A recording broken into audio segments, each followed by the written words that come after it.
Hey guys, Rob here with McDojoLife. In today's McDojo news, we're going to talk about how a Florida Brazilian Jiu-Jitsu instructor has finally been convicted for charges that he was brought up on last year. Let's check out the story.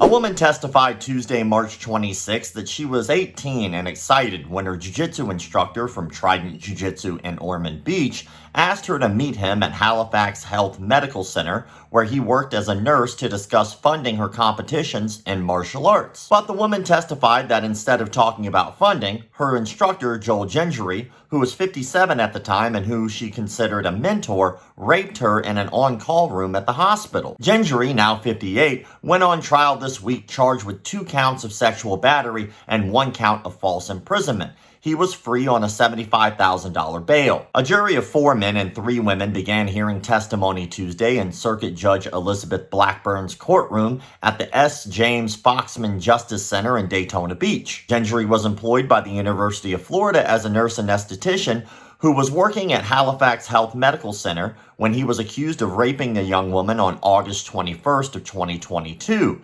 Gingery was terminated as a UF employee on September 24th of 2022, and his access to Halifax Hospital was revoked, a U.S. spokesperson wrote on Tuesday. Assistant State Attorney Helen Schwartz asked the now 20-year-old woman to recount what happened on that Sunday night in August 2 years ago.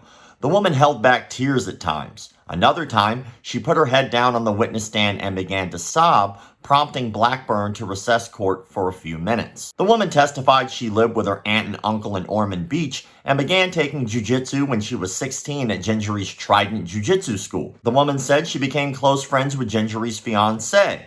They were close enough that the then teen shared her location with the fiancé on her iPhone via the Find My Phone app. She testified that Gingery was a black belt in jiu-jitsu and that she was a blue belt, which she said was 1 level higher than a white belt, a beginner. She said her aunt and her uncle were paying for her jiu-jitsu instructions, which came to a little more than $100 a month.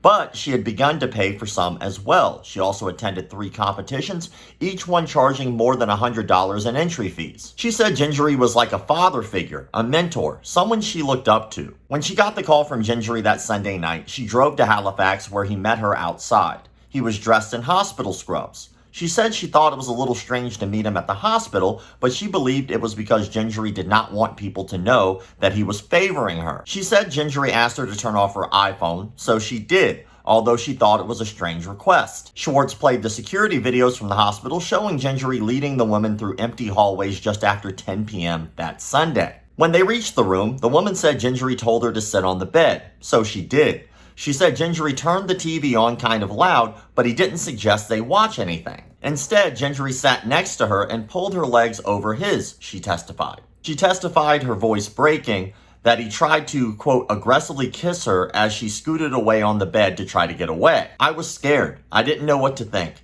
I was just scared, she said. She said she was shaking her head at Gingery and said, no. She said she couldn't get away because a table was blocking the room's door. The woman said she was 5 feet 2 inches tall and weighed 115 pounds at the time. She appeared the same on Tuesday. She said that while she had taken self-defense courses at Trident Jiu-Jitsu, she did not believe she could employ what she learned because Gingery was too big and too strong and taller than she was. The young woman then testified that Gingery pulled her pants down and assaulted her. She cried as she described what happened. She said she was scared and froze. She said she didn't say anything to him and was silent. The woman said Gingery got a phone call, then led her out of the room. She testified she called a friend who lives out of state. The friend and her friend's mother comforted her.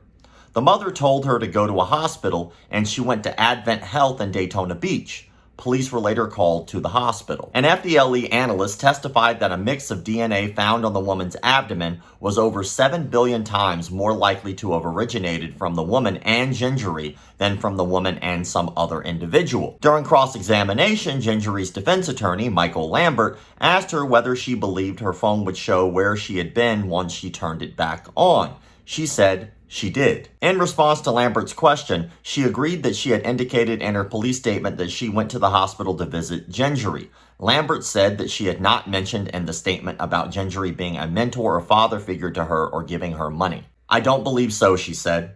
Also, she agreed that she had not mentioned turning off her phone at Gingery's request. Schwartz played for the jury a video and audio recording of the woman, who was then a teenager, calling Gingery from the police station. A victim advocate patted the crying woman on the shoulder as she talked to Gingery. The victim asked Gingery if he was with his fiancée, and he responded he was at the gym. "I'm very sorry. I'm very, very sorry," Gingery said on the phone call as she cried. "I'm sorry that I put you through that," he said. "It will never happen again," Gingery said, and the call disconnected. Gingery then called her back, but she did not answer. After a 2-day trial, the Volusia County jury found the defendant Joel Gingery guilty of 2 counts of sexual battery. The sentence is set to be announced at a later date. Let's unpack that. I'm glad I was able to actually follow up with this story, because that particular case is a story that I covered before, and apparently his fiancée and himself were running Trident Jiu-Jitsu, which is now Insomnia BJJ. I'm just glad this is one less scumbag out there, because if he actually gets that full sentence, he's probably dying in jail. If you've been following this page long enough, you know that stories like this are a dime a dozen around here. They happen at least once or twice every single week. Hopefully, the more that people hear these stories, the more that they start to learn what to look for in an instructor, the more red flags they can start to see, and the more we could avoid even having to cover these stories at all, because there'll be just simply less of these incidents. This brings us to the question of the day. I want to try to keep the question of the day positive. The victim said that she found that Joel was like a father figure, that he was like a mentor. So let's talk about that. Who is someone that you consider a good role model in your life, and why? I look forward to reading your comments in the comment sections below, so that way I know that you watched the entire video. As always, thank you all for the likes, comments, shares, subscriptions, memberships. Check out McDojoLife.com.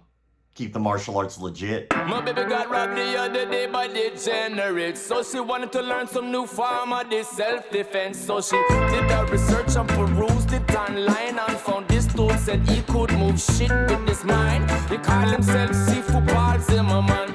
He got a dojo with a strip mall near Cinnabon. Now she spends all day trying to break boards with her thoughts, but the only thing she's breaking is my little